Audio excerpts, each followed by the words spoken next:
My mom publicly declared my brother the only child who matters. So I revealed a family secret that left them speechless. My name is Elias. I'm 29 and I've always been the other child, the one no one noticed unless they needed something. If my younger brother Lucas wanted the last slice of cake, he got it. If he messed up at school, it was just a rough patch. When I aced my college finals, my mom asked if I could stop bragging. If I ever brought it up, I'd hear the same thing: why are you always trying to compete? Lucas needs more support than you. I learned to live with it, not happily, not peacefully, but I adapted. I worked hard, kept my head down, and carved out my own life far away from home. I got a job in tech, moved into a quiet apartment a few cities over, and built something I could call mine. I still visited, sent birthday cards, remembered anniversaries, and paid attention to what people liked.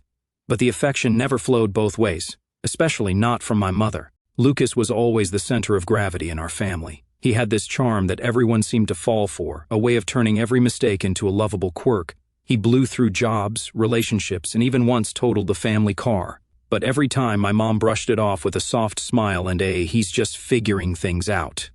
I wasn't jealous, not in the way people think. I didn't want his mess of a life. What I wanted was acknowledgement, a moment, a thank you, Elias, that didn't sound like an afterthought or come attached to a request for money. The final crack didn't start with something big. It started with an email. My mom sent out a group message to me, my aunts, cousins, and even some extended family I hadn't seen in years, inviting us all to Lucas's birthday dinner. It was going to be a celebration of his growth, she wrote. A chance to honor the man he's becoming. That line made me pause. Lucas was turning 27. He was between jobs again, had moved back home again, and was still borrowing money from half the people on that email list. But fine.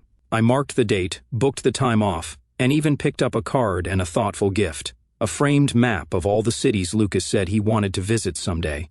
I showed up on time, dressed decently, gift-wrapped. The dinner was at this fancy little restaurant downtown, one of those spots with mood lighting and absurdly small portions. My mom was already there, holding court at the head of the long table, glowing like it was her birthday. She waved me over with that fake smile she pulls out for company and gave me the standard, "So glad you could make it." No hug, no warmth, just obligation wrapped in civility. Lucas walked in 10 minutes later, flanked by his girlfriend and some friends I didn't recognize. Everyone stood up like royalty had entered the room. The laughter got louder, the compliments started pouring in, and I faded to the background, like always. I tried to make small talk with my uncle, but he kept drifting into stories about Lucas's ambitions and potential. My cousin asked if I was still working that coding job, and then immediately pivoted to asking if I could help Lucas build an app idea he had. I excused myself and went to the bar for a moment alone. By the time dinner was served, I had given up on meaningful conversation. I just wanted to eat, hand over the gift, say happy birthday, and go home. But of course, the universe, or maybe my mother, had other plans. When dessert came out, so did the speeches. First, Lucas gave a predictably messy, half-serious thank you speech, peppered with jokes about how he wouldn't have made it here without his amazing support system. He thanked his girlfriend, his friends, and finally his mom, who teared up on cue. No mention of me, not even a glance. Then my mother stood up. She held her glass high and smiled that tight, theatrical smile she saves for moments she wants to be remembered. "Let's raise a glass," she said, "to the child who actually matters." There was a beat of silence, just a split second, but it was long enough for every pair of eyes at the table to flick toward me. The laughter that followed wasn't even subtle. My uncle chuckled. My cousin snorted into her drink. Even Lucas gave that smug half-smirk he always used when someone took a jab at me. I felt heat rise in my chest, not anger at first, just the raw sting of humiliation, of being so publicly sidelined by the woman who was supposed to love me without conditions. I didn't say anything at first, just smiled and nodded slowly. Then I reached into my jacket pocket and pulled out a white envelope. Nothing fancy, just a plain sealed letter I'd been holding onto for a while. I stood up, walked around the table, and placed it gently in front of my mom. "If tonight's about celebrating the one who matters," I said, voice even but firm, "then this must belong to him." The room went quiet, dead quiet. My mother stared at the envelope like it had teeth. She didn't touch it at first, just looked up at me with a faint crease in her brow, trying to read the situation. Lucas looked confused. Everyone else went still, unsure whether this was a joke or a scene, but I didn't move. I just folded my hands in front of me and waited. Eventually, she opened it, and that's where everything started to unravel.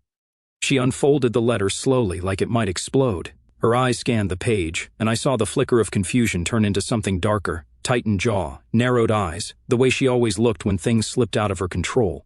Her fingers trembled just slightly, but she was trying hard to pretend they weren't. Lucas leaned over to peek at it, but she angled it away from him, clutching it like it was private, like it was hers.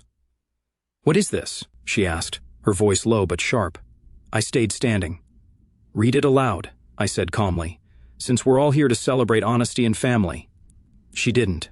Of course she didn't. My mother's pride is like granite, cold, polished, and nearly impossible to crack, but Lucas was already snatching it from her hands with that careless grin he always wore when he thought the spotlight was about to land on him. "Relax, Mom," he said, laughing a little as he smoothed the paper. "Let's see what Elias got me. Hope it's not another lecture." The room held its breath.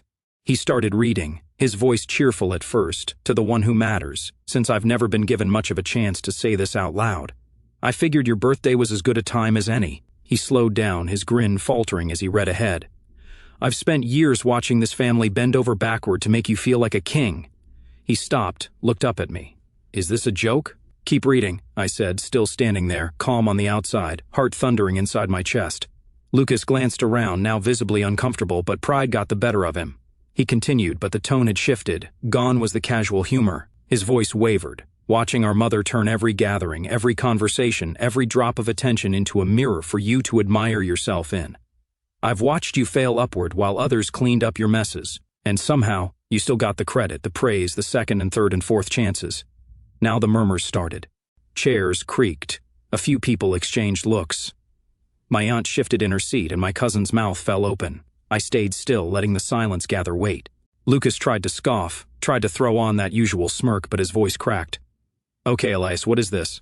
"That," I said, pointing at the letter, "is my gift to you, and to Mom, and to everyone here who's been part of the lie we've all been telling for years." My mother finally found her voice.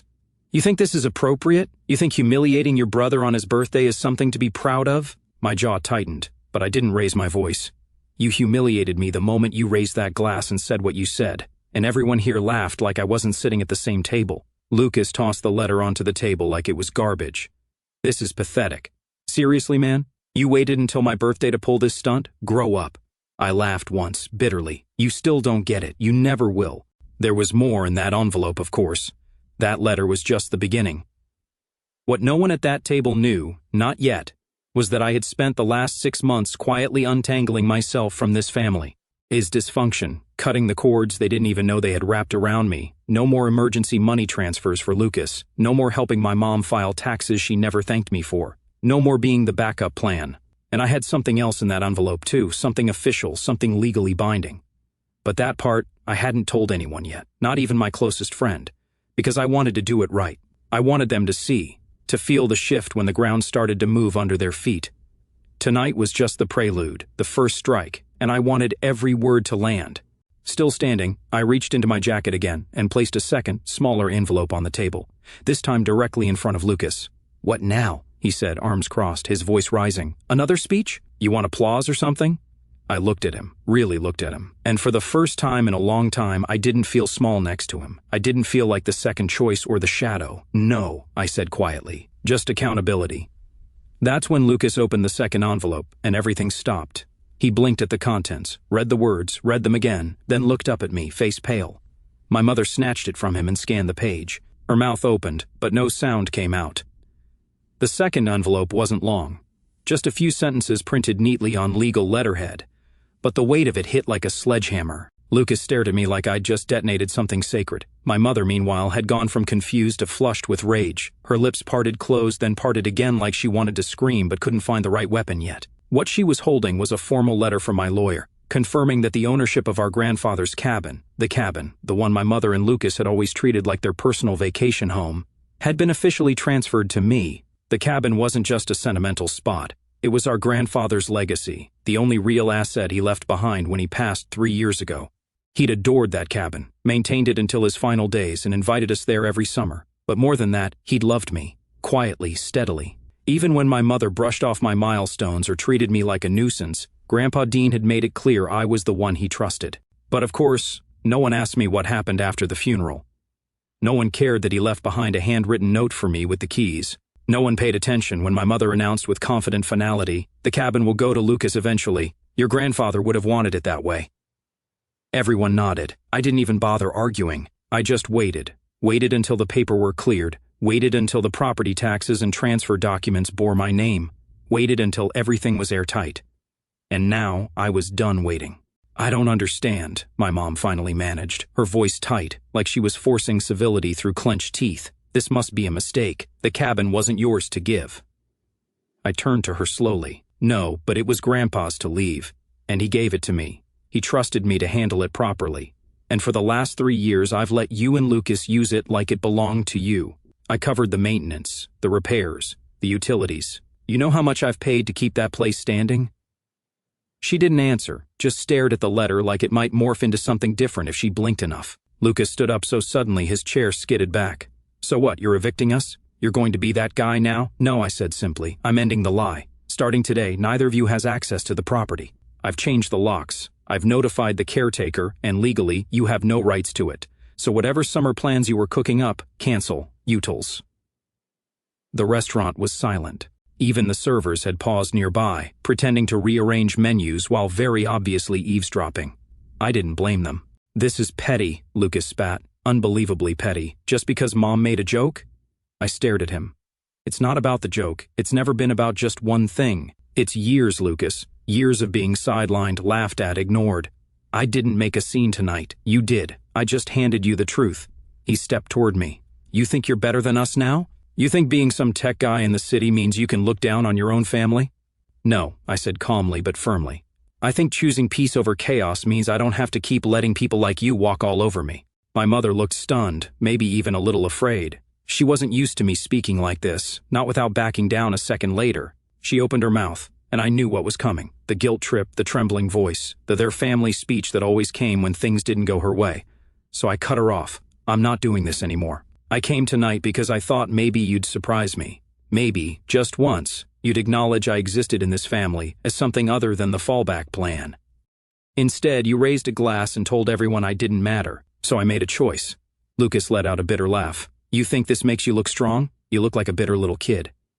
I tilted my head slightly. Maybe. Or maybe I finally stopped playing the role you wrote for me. My mother's voice finally broke through, quiet, controlled. We'll talk about this at home, privately. There's nothing left to talk about, I said. The cabin is mine. The boundaries are set. You're not entitled to my silence anymore. I picked up my coat and tucked my chair in. The letter sat in the center of the table like a dropped match on a dry field.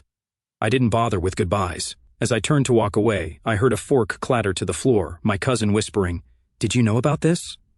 A quiet gasp from someone else, a glass tipping over. But the one sound that stuck with me, really stuck, was my mother's voice, low and shaken, asking Lucas, "What have we done?" I didn't wait to hear the answer. I didn't drive straight home after that dinner. I pulled into an empty overlook just outside the city, parked, and sat there, watching the city lights shimmer across the hills. My phone buzzed non-stop, missed calls, voicemails, mostly from Lucas, a few from my mother. None of them got answered. Not yet. I needed time, not to think my decision had already been made, but to breathe. For the first time in years, I didn't feel buried under them. And that silence? It felt like freedom.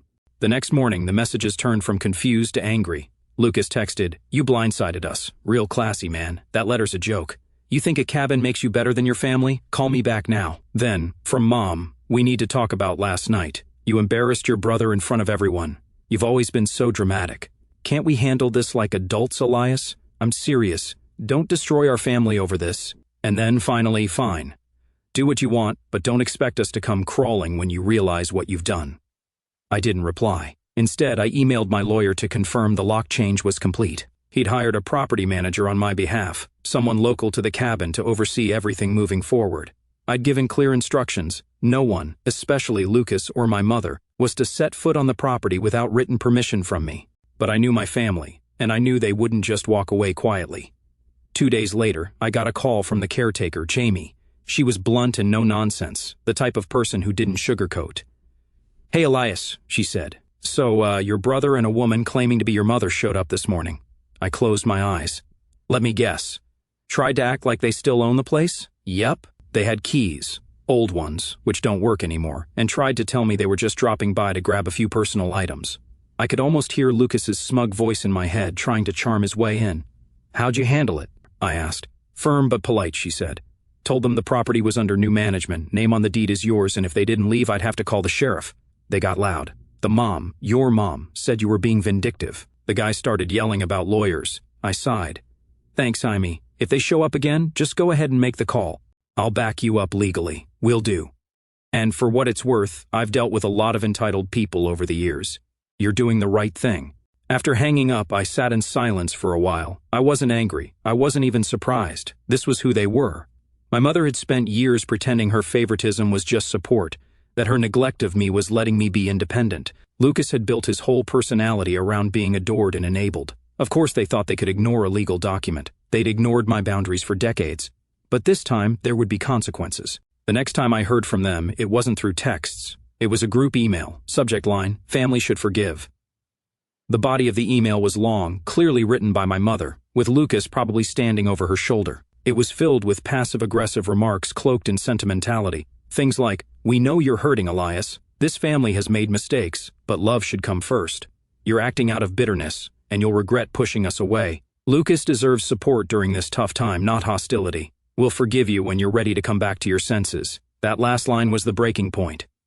They'd forgive me? I didn't reply. Instead, I sent them a copy of the final estate documents, this time with highlighted sections showing that not only was I the sole legal owner of the cabin, but that I had also formally cut off financial support, something I'd never announced out loud before.